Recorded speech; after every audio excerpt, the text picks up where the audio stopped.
We are just one day away from the top 10 showdown between Notre Dame and Cincinnati inside Notre Dame Stadium. We're with our resident football coach, Tim Hyde. So, Tim, you've been able to go back, watch some of the tape with a close look at the passing game, the protection. Can it be fixed? What are you seeing on film? Who's to get some blame? Great question. I mean, great first question to get into. So it's like, can it be fixed? Without a doubt, it could be fixed. It's reps, reps, reps. I know I've mentioned this before, especially in our live shows after some of the games. It's going to get fixed. I mean, the group is what it is. It's not a ready-made group. It's not a group you're going to sprinkle some water on. I was trying to think of something funny to say, like a chia pet, right? You sprinkle water, the chia pet grows. The 2021 offensive line is not one of those. It's a group that needs a lot of reps, and they're going to keep getting reps. They've played 4 games. They're 4-0. Have they given up sacks? Have they had some bad plays? Of course they have. This is not a Joe Moore award-winning group by any means. I keep going back over the personnel, the players that they have, guys playing new positions. We talked the other day after the game. They played their 4th left tackle. So it's gonna keep getting fixed on. But the good thing is Coach Kelly and them, they're gonna go in that room. You got 4 games. You see how teams are starting to attack them. Where do they respect Notre Dame? Where do they disrespect Notre Dame? I think it's a big issue, and you're going to see some of that take place here with Cincinnati. Can it get fixed? Yes. How's it going to get fixed? I think it's just me personally, and watching the film and diving deep into this, is communication. Some of these sacks they have given up are just from watching it as a football coach and watching how the back moves. You always want to watch the back and the center. The back and the center, how they slide and protect, give you a lot of distinction on how the pass protection's going. And Notre Dame was kicking Kyron Williams last week to the right. They were playing a base 3-4 front, meaning the left side, Patterson, Carell, and Christophic got in a little bit, and Baker were sliding to the left. So it's just some communication issues. I think they got to continually work out, and there's some plays when you break it down that show you when they do it, they're really good. I mean, I go back to the first fade that for the touchdown from Cone to Austin. I mean, you can't even draw a pocket like that on a whiteboard. It is a perfect pocket where he throws. And there's a lot of those in this game. So fans just got to take a deep breath, hunker down. We don't have Eichenberg. We don't have Hainsey. We don't have some of those guys, Nelson and those guys. We got who we got. We're 4-0, and just keep rocking and rolling, Notre Dame Nation.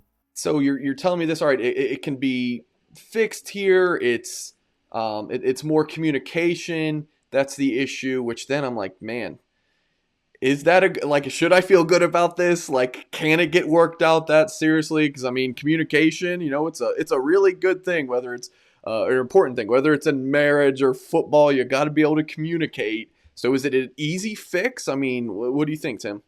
Fingers crossed. You want to say yes is the most simple thing. And it's a frustrating thing, being a football coach, because they've repped that. They've talked that. That's basic protection. And is it in the moment? Christophic's playing for the first time. I mean, let's don't forget that. He's not been on the field for 2 years, and now he's starting to get in the rotation. Same with Baker now that he's got a couple games under his belt. I keep going back to Patterson. People forget Patterson's been out for 10 months. Got 0 reps in the spring, shows up the first day of camp, not knowing what position he's going to play, and you're like, oh, we're going to keep you at center. So that, changed a little bit of the dynamics. And just real quick, for Notre Dame fans, just don't forget this offensive line. They went into game 1 expecting their 5-star left tackle to be the bell cow for the next 3 years, so to speak, before he goes to the NFL. He's gone in an instant. So they've had to reshuffle there. So, communication is just, they're in that moment. It's split. It's fast. You got to get it down. And I think that comes back. I love what Mike Goolsby talked about the other day in your guys' show on Sunday night, where Jared Patterson's the most experienced football player in that group. He's the team captain. He's going to play on Sundays. So Jared Patterson needs to just communicate, inside out and go left to right and make sure everyone's on the same page. And I think that's a big thing that Goolsby talked about, and I couldn't agree more. Take more ownership of him making sure those other four guys are all on the same page each and every snap. So, Tim, we're talking all about the pass pro, but then there's the run blocking. Notre Dame running for 3 rushing yards when you include the sack yardage. So that's I mean, is there anything with the run game that Notre Dame needs to do differently, or is this just going to be a thing where they just go to a opponent and be like, yeah, we just can't run the football on Wisconsin. We can't maybe run the ball against Cincinnati. I mean, what's your take on the run blocking and just the rushing attack right now? Well, one of the things that's not being talked about enough in the run game is tight ends. They missed Tommy Tremble. Tommy Tremble was a stud. Brock Wright was a stud. So when they went to their 12 personnel last year, I mean, you got, Brock Wright and Tommy. I mean, Tremble was the wing, sealing edges, motioning, kicking guys out. And Brock Wright was an outstanding inline blocker down there in a 3-point stance. So they missed those guys. There's been some outstanding run blocking by the Big Five, and then Takis has his guy go inside, or Michael Mayer's trying to kick out on a motion the other side, and he's whiffed a little bit. So I'm not laying blame all on the tight ends and whatnot, but that is a little bit a part of this. And if Notre Dame's going to go 12 personnel, it's pretty easy to see what teams are going to do. It's still Notre Dame, so teams are still going to respect their run, and they are. They're like, you're not going to run. So teams are playing what they basically a man quarters, where they're playing their safeties tight, which means that's a 9-man front. You got safeties in the alley that are coming unblocked. You can't get to them. There's a handful of runs that were blocked outstanding up front, and then boom, the extra fitter, the extra safeties coming in free for a 1-yard gain. There's nothing you could do about that. But that goes back to whoever the quarterback is. And if Coach Kelly's going to keep doing this 12 package, keeping that in there, and teams are going to play 9-man front, basically, you got to take your shots. And who's that quarterback that's going to take the shots and go deep? And you got to keep doing 6, 7, 8 of these a game, and just keep swinging. Keep swinging. That's how you keep these teams away from you from the box. Yeah, it's a good transition into the quarterback position. Brian Kelly met with the media on Thursday, didn't really give a clear answer on who the QB1 is going to be.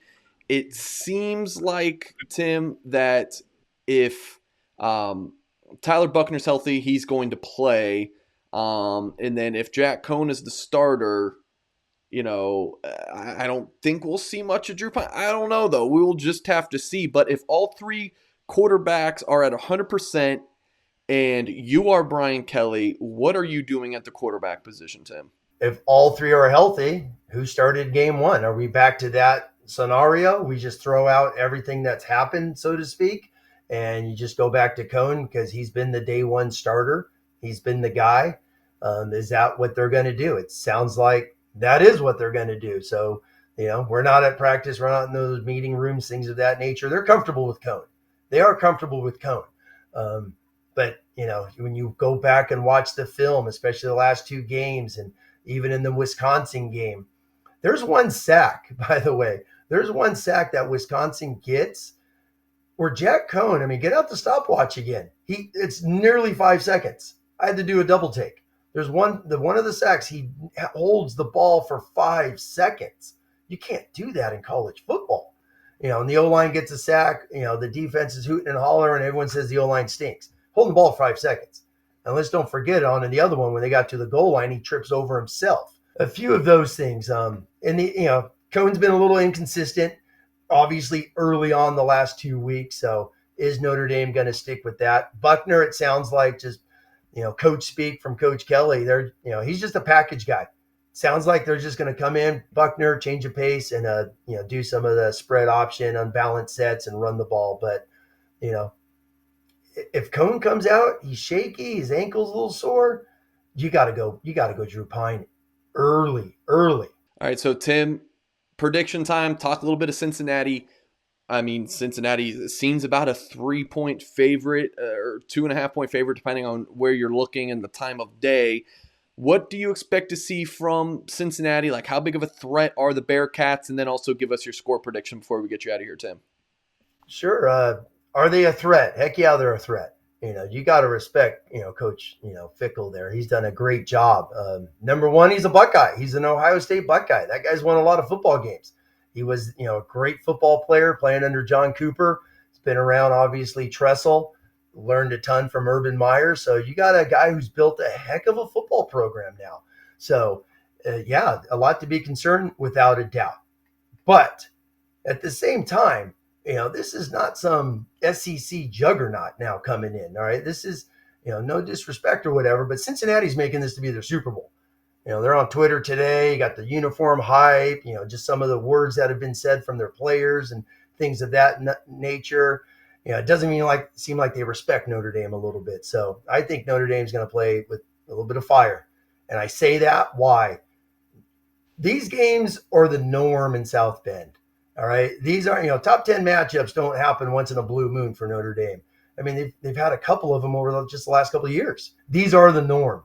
And one thing real quick, and looking over Cincinnati is, look at the games that they've played ranked teams. I'm just going back the last 3 years when Notre Dame's been in the, Final Four here in the last, 2 out of 3. The same thing with Cincinnati.